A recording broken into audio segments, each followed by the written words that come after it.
Hello दोस्तों, मैं मंजू सोनी आज आपके लिए बहुत ही आसान सी रेसिपी लेकर के आई हूँ। त्योहारों का सीज़न शुरू हो चुका है और हम लोग कुछ ना कुछ घर पर नमकीन बनाकर ही रखते हैं। तो मैं आज आपके लिए गेहूं के आटे से बनने वाली नमकीन मठरी की रेसिपी लेकर के आई हूँ। ये मठरी इतनी टेस्टी बन के तैयार होती है और इतनी खस्ता बनती है कि आप इसको बना करके महीने डेढ़ महीने के लिए स्टोर करके रख सकते हैं। ये बिल्कुल भी ख़राब नहीं होती है। जो लोग मैदा से बनी हुई चीज़ें अवॉइड करते हैं उनके लिए बहुत ही अच्छी रेसिपी है और इसको बनाना भी बहुत आसान है। तो आइए अपनी नमकीन मठरी की रेसिपी को बनाना शुरू करते हैं। तो इसे बनाने के लिए हमें चाहिए गेहूं का आटा। ये हमने गेहूं के आटे को छान लिया है। ये लगभग 3 कटोरी गेहूं का आटा है और ये 1 कटोरी सूजी, 1 कटोरी मोयन डालने के लिए ऑयल और ये नमक थोड़ा सा इसमें ज़्यादा डलेगा, अजवाइन, चाट मसाला, कसूरी मेथी और ये साबुत काली मिर्च। इसको हम बिल्कुल पीसेंगे नहीं, ये सारी चीज़ें इसके अंदर जाएंगी। तो आइए बनाना शुरू करते हैं। तो एक बड़ा सा बर्तन लेकर के अब हम इसके अंदर 3 कटोरी गेहूं का आटा डाल रहे हैं।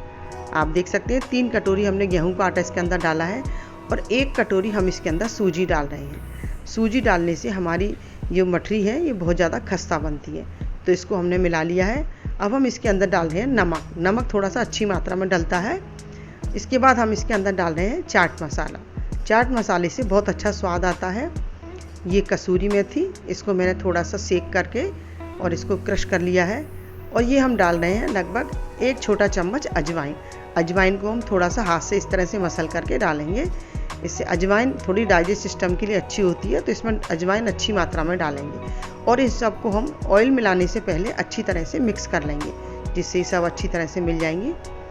तो सभी को मैंने अच्छी तरह से मिक्स कर लिया है। अब हम इसके अंदर मोयन डालेंगे। तो लगभग 1 कटोरी के आसपास ये हमारा मोयन है। इन सभी की मात्रा मैंने डिस्क्रिप्शन बॉक्स के अंदर लिख दी है, आप उसमें जा कर के इन सभी की मात्रा को देख सकते हैं। तो मोयन को हमने इसके अंदर डाल दिया है। अब हम पानी डालने से पहले मोयन को और आटे को, सूजी को अच्छी तरह से हाथ से मिक्स कर लेंगे, जिससे मोयन आटे में अच्छी तरह से मिक्स हो जाए। और जैसे ही हमारा मोयन इसमें मिक्स हो जाएगा, हम थोड़ा सा मुट्ठी बांध कर देखेंगे। अगर ये आटा मुट्ठी में अच्छी तरह से बंध रहा है तो समझ जाइए आपकी मठरी बहुत ज़्यादा खस्ता बनेगी। तो बस इसी तरह का आटा हमें चाहिए। अब हम इसमें थोड़ा थोड़ा पानी डाल करके एक टाइट डो तैयार करेंगे। लगभग पूड़ी का जो आटा लगाते हैं हम लोग, उससे भी ज़्यादा टाइट डो इसे हम बनाएंगे, तभी हमारी मठरी एकदम खस्ता बन करके तैयार होंगी। तो हम पानी को थोड़ा थोड़ा डालेंगे। अगर आप बिगिनर हैं तो आप पानी को बहुत कम डालें, और जो लोग बनाते रहते हैं उनको तो अंदाज़ रहता है, लेकिन जो बिगिनर्स हैं उनको थोड़ी सी दिक्कत आती है। तो आप थोड़ा थोड़ा पानी करके डालें और इसे टाइट डो बना करके तैयार कर लें। देखिए पूड़ी से भी थोड़ा सा टाइट हमने डो बना करके तैयार कर लिया है। इसे हमें ज़्यादा मसलना नहीं है, ना ज़्यादा इसे चिकना करेंगे। मठरी के आटे को गूँथने के लिए लगभग 250 ml पानी इसमें जा चुका है। वैसे अलग अलग आटे की अलग अलग क्वालिटी होती है, तो आप अपने हिसाब से आटे को गूँथ सकते हैं। तो बस टाइट डो लगा लें और इसे हम अब रेस्ट के लिए रख देंगे। कम से कम आधा घंटा और ज़्यादा से ज़्यादा 1 घंटा हम इसे रेस्ट पर रख सकते हैं। तो अब हम इसे रेस्ट पर रख देते हैं, जिससे हमारा आटा फूल करके तैयार हो जाएगा। लगभग 1 घंटे बाद मैं इसे खोल करके देख रही हूँ।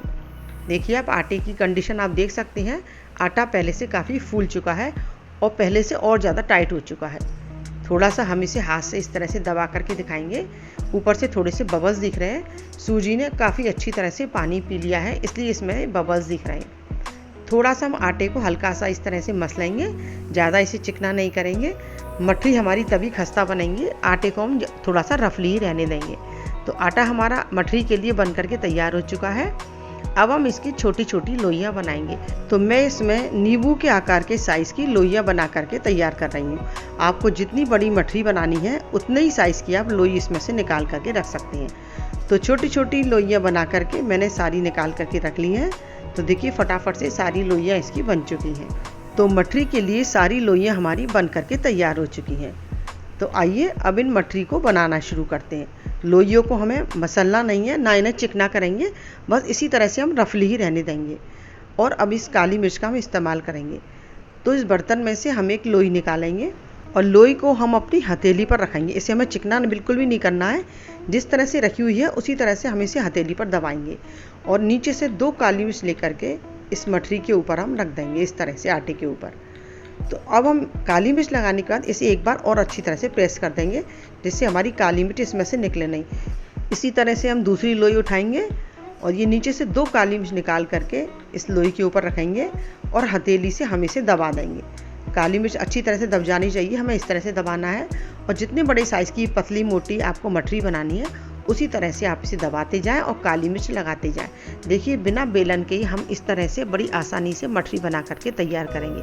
हलवाई लोग इसी तरह से बनाकर तैयार करते हैं। देखिए सारी मठरी हमारी बन करके तैयार हो चुकी हैं। हमने बेलन का बिल्कुल भी इस्तेमाल नहीं किया है। 15-20 मिनट के अंदर सारी मठरी बन करके तैयार हो चुकी हैं। अब हम इन्हें सेक लेते हैं। तो कढ़ाई में मैंने ऑयल डाल दिया है और उसे हम गैस पर रख देते हैं। ऑयल हमें ज़्यादा गर्म नहीं करना है, बिल्कुल धीमी आंच पर ही सारी मठरी सेक करके हमें तैयार करनी है। थोड़ा सा आटा डाल के हम इसे देख लेते हैं कि हमारा ऑयल गर्म हो चुका है। अब हम एक एक करके इसके अंदर अपनी सारी मठरियों को डालेंगे। जो हिस्से में हमने काली मिर्च लगा रखी है उस हिस्से को हमें ऊपर ही रखना है, जिससे हमें मठरियों को सेकते समय पलटने के लिए आसानी हो जाएगी। मठरियों को हमें धीमी धीमी आंच पर सेकने देना है। जैसे ये थोड़ी सी सिक जाएंगी, धीमी आंच पर थोड़ी सी हल्की हो जाएंगी और ये ऊपर आ जाएंगी। उसके बाद हम इन्हें पलटेंगे। आप देखेंगे थोड़ी देर बाद ये सारी मठरियाँ धीरे धीरे ऊपर आने लगी हैं और एक एक करके हम धीरे धीरे इन्हें पलटते जाएंगे। देखिए जो हिस्सा हमने काली मिर्च का ऊपर लगाया था उससे हमें पलटने में कितनी आसानी हो रही है। गैस का फ्लेम हमें धीमा ही रखना है और धीमी आंच पर इन्हें हम अंदर तक सेकेंगे, तभी ये मठरी हमारी एकदम क्रिस्पी बन के तैयार होगी। और हल्के हाथ से हमें धीरे धीरे इन्हें पलटते जाना है। तो सारी मठरियाँ लगभग 12 से 15 मिनट के अंदर सेक करके तैयार हो जाएंगी। तो आप देख सकते हैं थोड़ा सा गोल्डन ब्राउन इनका कलर हो चुका है। थोड़ी देर हम इन्हें और सेकेंगे, उसके बाद हम इसको निकाल लेंगे। इस स्टेज पर हम इन मठरियों को निकाल लेंगे, क्योंकि मठरी अभी अंदर से गर्म है तो ये और ज़्यादा इसका कलर थोड़ा सा डार्क हो जाएगा। बस हमने मठरी को निकाल लिया है। तो आप किसी छलनी में या टिश्यू पेपर पर कहीं भी इसे निकाल सकते हैं। तो दूसरे बैच की मठरी को भी हमने इसके अंदर डाल दिया है और दूसरे बैच की मठरी भी हमारी सिक करके तैयार हो चुकी है। तो आप देख सकते हैं मठरी हमारी बिल्कुल भी ऊपर से ऑयल इसके दिखाई नहीं दे रहा है। काफ़ी खस्ता हमारी मठरी बन करके तैयार हो चुकी है। तो आप भी इस तरह से गेहूं के आटे की मठरी बना करके रख सकते हैं और ये बहुत ही ज़्यादा टेस्टी होती है। मैं इसे आपको तोड़कर दिखा रही हूँ। देखिए कितनी खस्ता हमारी मठरी बन करके तैयार हुई है। दोस्तों मेरी बनाई हुई रेसिपी आपको कैसी लगी प्लीज़ मुझे कमेंट्स बॉक्स में लिख करके बताइए। मेरी रेसिपी अगर आपको थोड़ी सी भी अच्छी लगी हो तो प्लीज़ लाइक करें, शेयर करें। चैनल पर नए हो तो सब्सक्राइब करना ना भूलें। बेल आइकॉन के बटन को भी ज़रूर प्रेस करें, जिससे मेरी आने वाली नई नई वीडियो की नोटिफिकेशन आपको मिलती रहेगी। और मैं इसी तरह से नई नई रेसिपी लेकर आती रहूँगी। और फिर मिलते हैं किसी नई रेसिपी के साथ। Thank you.